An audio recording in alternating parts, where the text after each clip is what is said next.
布，即係嗰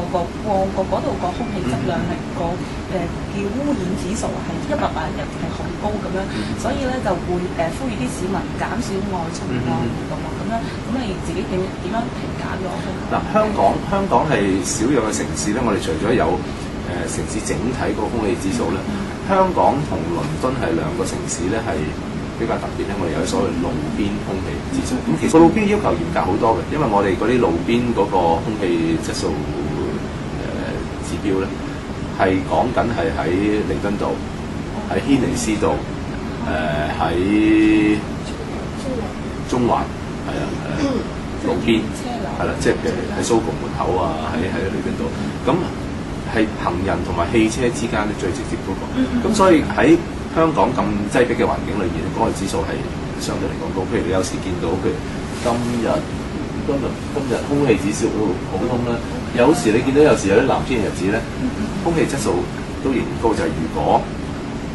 風速唔高，咁你喺城市裏面咧，嗰個趨勢係難。咁所以我哋做緊嘅工作咧，一方面就係要提升大家民眾對呢個問題嘅關心，所以高污染嘅日子嚟講咧，係不單止係叫人哋要注意嗰個健康啊，另外一方面都係喚醒啲人哋覺得，咦係喎，即係我哋都要反省，即係喺香港咁嘅環境裏面咧，呢啲指數都反映出就係可能我哋而家做嘅工作係咪足夠咧？香港嗰個社會嘅組成咧，大家係喺嗰個觀念上面好外向嘅，視野較為國際化，咁所以啲人會隨時去比較香港同世界上面一級嘅城市嗰個空氣。咁呢方面我哋係事實上我哋係有局限，即係因為我哋呢個區域裏面仍然有好多嘅工業啊，呢個城市裏面仍然有好多好繁忙嘅交通啊，甚至裏面有一啲嘅措施我哋都要逐步去轉。咁呢個係特區政府一個好重要嘅挑戰，亦都係點解喺第三屆政府裏面咧，環境嘅問題咧係提得好高。咁我聽講咧係有85%，即係香港嘅污染咧係嚟自珠三角，呢個講法係咪真㗎？其實好難去用一個單一個數字去形容。空氣污染咧就永遠無分疆界，所以通常我哋喺科學化嗰個論證裏面咧，我哋就好難用一個好概括咁嘅數字。咁如果你睇咧，就4種污染物裏面咧，有3種，即係二氧化硫、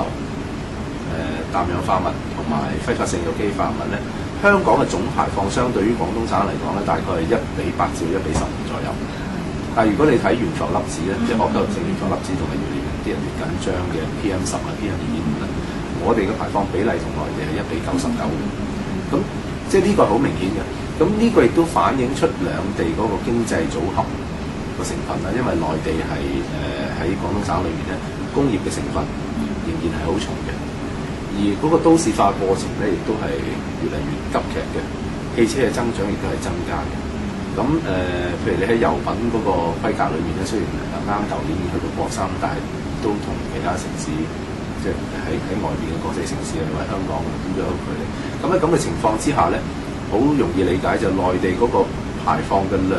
會係越高。咁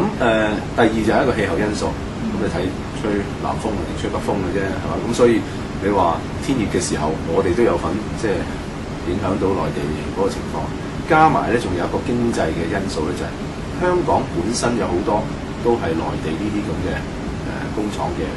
投資者。咁所以如果你從嗰個社會民生嘅角度去睇咧，就更加好難分究竟係你定係我。咁呢個係重要嘅。如果唔係呢一個原因嘅時候咧，我哋唔會喺07年嘅時候咧踏出第一步，就話喂，除咗講共同治理，我哋都要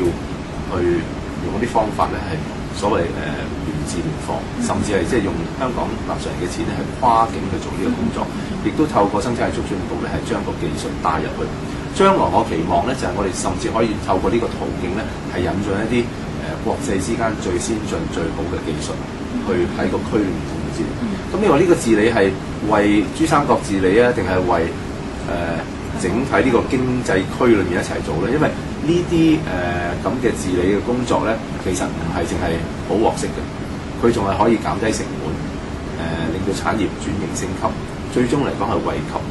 投資嘅人，當然對社會民生啊、公眾健康有好處。咁所以如果你從呢個概念去睇咧，就